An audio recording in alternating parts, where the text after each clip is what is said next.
Supreme Magus, Chapter 62, A New Lesson, Part 2. The black-haired girl was simply outraged. She belonged to one of the ancient noble families, admired and respected in all the Griffin kingdom. She had always been treated like a princess of royal blood. No one had ever dared disrespect her.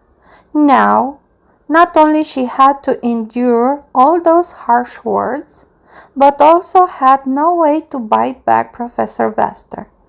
Threatening a mage belonging to an academy was like spitting towards the sky. It would always backfire.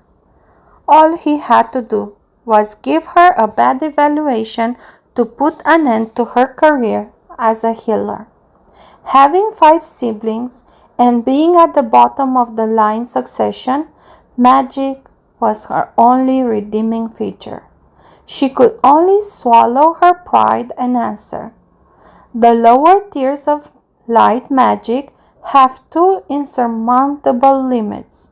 The first being that the light magic can only enhance the recovery of the patient. If he or she suffered from an excessive blood loss or is already on the verge of death, healing magic is useless. The second limit— Okay, enough. Your turn, edgy face. He cut short, pointing his finger at Lit. The second limit is that it cannot regrow lost body parts, be it organs or limbs. Clean-cut fingers or extremities can be reattached, but only if well preserved and within an hour from the amputation. Correct and correct. Vastor almost sounded disappointed. Now, who can tell me how, hypothetically, the first issue could be solved? Everyone raised his hands once again.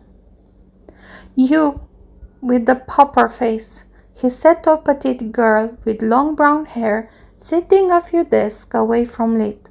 Because of her small and scrawny build, it was hard to imagine her 12 years old.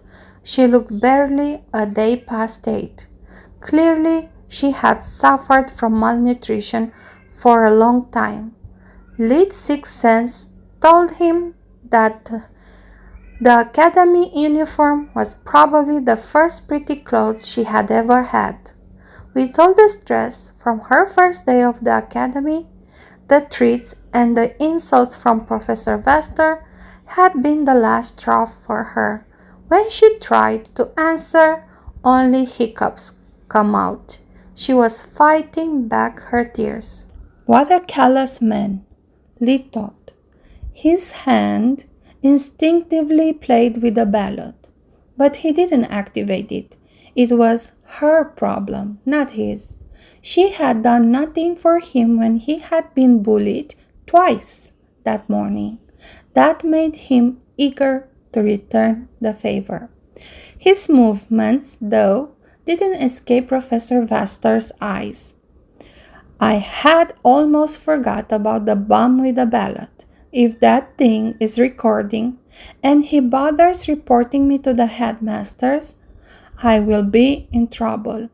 Linjos had been crystal clear that Professor Tough Love is considered bullying and has tried more than once to fire me. He's just waiting for an excuse to replace me with one of his angry lackeys. Damn it, I'm too old to lose such a good job. I'm so sorry, young miss. I didn't mean to offend you. There. Take your time before answering. His voice was suddenly all milk and honey, offering her a handkerchief from his chest pocket. Despite her frail looks, she needed but a second to compose herself. The only way to do it, she replied, sniffling from time to time, would be to somehow infuse the patient with an external source of life force, but that's impossible. I worked as a healer since I was 6 years old. I've tried countless spells and always failed. Light magic cannot create or pass energy, only nourish what is already there. The whole class nodded. Heck if I know, Lee thought. The only patients I have ever failed were those that arrived too late for being saved. Not even my true magic could transfuse life force. Correct, young miss. This time he sounded genuinely happy. The class was starting to think he suffered from severe mood swings. And don't worry, here at the light department we will fix your growth problem in a snap. You have my word. After making sure to be outside hot waters, he resumed his snarky tone. The little one is right. Light magic cannot do it. No matter how talented the mage or how complex the spell, it's impossible. Yet Tier 4 light magic can. Anyone wants to take an educated guess? The classroom felt silent. No hand was raised. Professor Vester sneered at their ignorance, puffing his chest. Oh, seems you still have much to learn, but you have come to the right place. The answer is, it's only possible by mixing it with dark magic. What? How? Professor Vester ignored their shocked expressions and the exclamation filling the air, while waving his hands in the air, generated with the first magic a black and white circle identical to Earth's representation of yin and yang. The greatest legacy left us from Magus Silverwing is the knowledge that light and dark magics are one. They perpetually dance together in all things. When one pushes, the other pulls. When light steps forward, darkness steps backwards, and vice versa. When they are in harmony, life thrives. Otherwise, only death awaits. The key to Tier 4 light magic is weaving them together. Dark magic takes the energy from the donor, while light magic allows it to enter the patient's body without backlashes. Balancing them is the key to success. How can I be so stupid? I read that goddamn book hundreds of times. I should have understood this years ago by myself.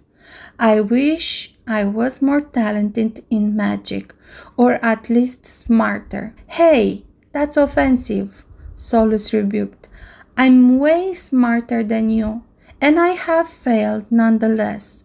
The real problem is that our approach to magic is too naive. By my maker, I hate feeling so useless. If only I still had my memories. Excuse me, Professor, I have a question.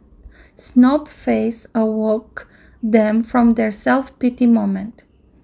If here at White Griffin we mix light and dark magic together for healing, what's the difference between us and the Black Griffin? Can they do the same? The difference, dear Snobface, lies in the purpose. Here at White Griffin, we are proud of our light magic department, where we can cure almost everything. At the Black Griffin, they specialize in destroying things. The rest of the hour, Professor Vester showed them again and again the simplest Tier 4 light magic spell until everyone was capable of performing it. The fastest students turned out to be young Miss, an arrogant-faced kid, Snobface, and Edgy Face in this order. Lit had done his best. He needed to experience spell with fake magic before being able to reproduce and enhance it with true magic. Yet he ended up in 4th place. After that, Professor Vester open warp steps that brought them right outside the Academy's hospital. Lit, by keeping open the portal for so long, the professor gave me time I needed to clear its mystery. The reason why the staff can open them with such ease is because of the ring with the Academy insignia they wear. The whole castle is a giant artifact. They simply use the rings to tap into its powers. If your uniform has so many functions, I can even imagine what something as big and powerful as this building can do. Lit didn't reply. He just wondered how powerful Solus could be compared to the Academy if she regained her old power. He had only found mentions of magic towers in fairy tales, and they were described as something unfathomable. According to the lore, with his own magic tower, a mage was nigh omnipotent. But fairy tales also told about fairy godmothers, elves, sprites, and happy endings, and he had yet to meet someone that took any of those things seriously. When he had spoken about them with Nana, Lark, and the Marchioness, they had all mocked him for his childish dreams. When the students entered through the double doors, they found hard to believe to their eyes.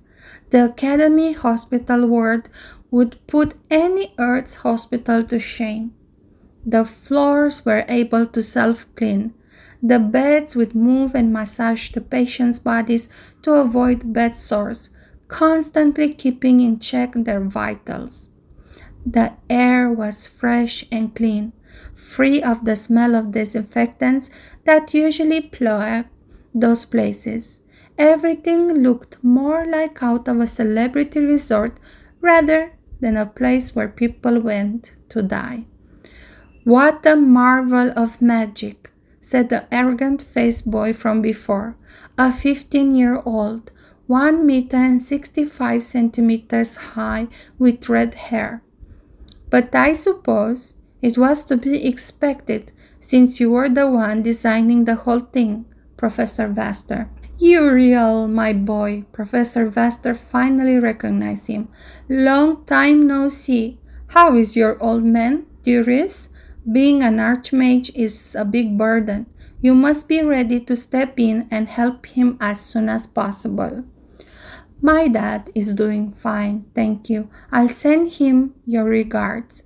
With your help, I'm sure I'll be able to keep up the family tradition. But of course, mage bloodlines are highly treasured here at the Light Department. I hope you will show all those naughty nobles and poor commoners what the true magician is made of." "I stand corrected," Lit thought. "He does discriminate, just not the way I'm used to. He seems to be a sucker to magical families instead of noble ones. I guess not every professor can be like Trask or Nalier." Just thinking her name sent a warm feeling through his body that Lit hastily suppressed. He despised himself for his weak hormonal body, wasting his precious time and energies on teenagers' delusions. Lit could not afford any slip-ups. The trial round was about to begin, and he was determined to shine among his peers.